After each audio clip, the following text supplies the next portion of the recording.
本日は子供にどうしてあげればいい、そしてお母さんお父さんどうしたのかなの著者であるトゥッティ・ソランタウス先生からのビデオレターをご紹介します。先生は児童精神科医でフィンランド国立健康福祉研究所およびフィンランドメンタルヘルス協会の名誉教授であられます。これから本に関する3つのポイントをお話しいただきます。まずこの本の目的について、次にこの本がフィンランドではどのように使われているのか、そしてこの本の活用法についてのご提案です。最後に日本の読者に向けた先生からのメッセージがあります。ここから英語となりますが、日本語字幕がありますので、ぜひご覧ください。I'd like to introduce Professor Tytti Solantaus, who is from the National Institute of Health and Welfare and the Association of Mental Health in Finland. First of all, thank you for an opportunity to hear about your booklets.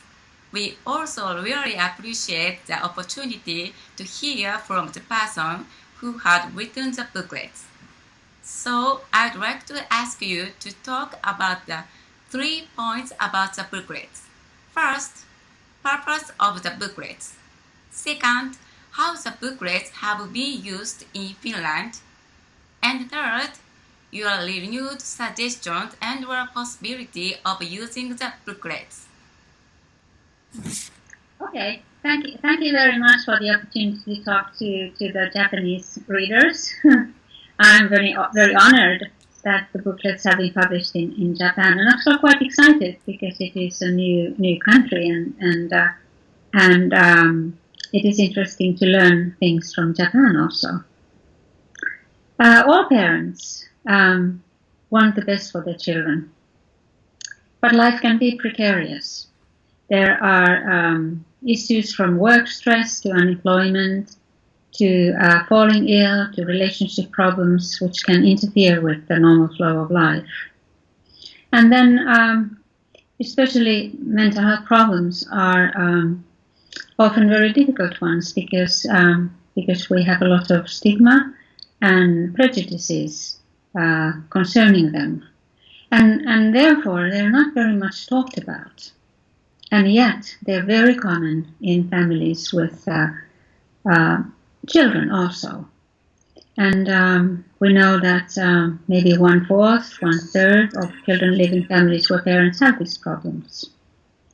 And so they are ordinary problems in ordinary families. And this is kind of the main issue in our approach. We're not talking about other people, about them. We're talking about our families, our friends' families,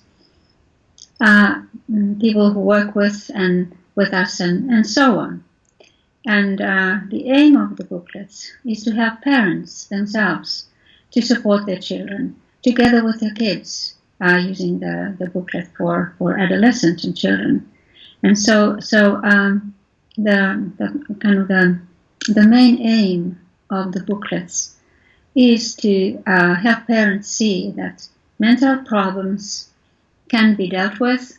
They don't overshadow the whole future of the family or blacken the horizon, but you can do things yourself, for yourself and for the children. And those things are not, they don't need professional expertise, but just